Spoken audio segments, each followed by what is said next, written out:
করে দেওয়ার অভিযোগ তাসনিম জারার। তিনি ঢাকা ৯ আসন থেকে স্বতন্ত্র প্রার্থী হয়ে ফুটবল প্রতীকে নির্বাচন করছেন।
সঠিক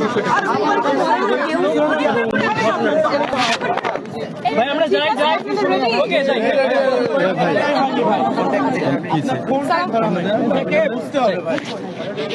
আসসালামু আলাইকুম সবাইকে। আমি তাসনিম জারা, ঢাকা 9 আসনে ফুটবল মার্কা নিয়ে স্বতন্ত্র প্রার্থী হিসেবে নির্বাচনে অংশগ্রহণ করছি।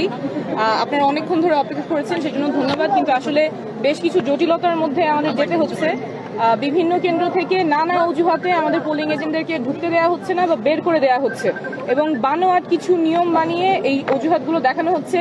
কাউকে বলা হচ্ছে যে আপনারা তো এখানকার ভোটার না, অথচ এরকম কোনো নিয়ম নাই যে পোলিং এজেন্ট হতে হলে এই আসনের ভোটার হতে হবে। তারপরে পুরুষ কেন্দ্রে নারী এজেন্ট, সেই নিয়ম বলে বের করে দেওয়া হচ্ছে বা বিভিন্নভাবে হেনস্থা করা হচ্ছে। বলছে যে ফোন নিয়ে ঢোকা যাবে না, অথচ ফোন নিয়ে ঢোকা যাবে, ব্যবহার করতে পারবে না। তো এই বিভিন্ন অজুহাতে আমাদের যারা পোলিং এজেন্ট আছেন তাদেরকে বের করে দেওয়া হচ্ছে বা ঢুকতে দেওয়া হচ্ছে না, কিন্তু ভেতরে মানুষ ভোট দিচ্ছে, নির্বাচন হচ্ছে। এটা তো গ্রহণযোগ্য না। এটা সুষ্ঠু প্রক্রিয়া কিভাবে হয় তাহলে? এবং যখন আমি জিজ্ঞেস করছি নিয়মটা কিসে, তখন আবার ওনারা বলতে পারছেন। একটু আগে আরেকটা কেন্দ্রে গিয়ে আমার এটা নিজে সলভ করা লাগছে, কিন্তু আমি তো প্রার্থী হিসেবে গিয়ে প্রিসাইডিং অফিসারকে জিজ্ঞেস করতে পারবো না যে আপনি কোন নিয়মে কেন এই বানোয়াট অজুহাতে আমার পোলিং এজেন্টকে ঢুকতে দিচ্ছেন না বা বের করে দিয়েছেন। তো এটা তো কোনোভাবেই গ্রহণযোগ্য না। এবং যখন আমি জিজ্ঞেস করছি কোথায় নিয়ম, উনি বলছেন যে আমাদেরকে বলা হয়েছে। কে বলতেছে?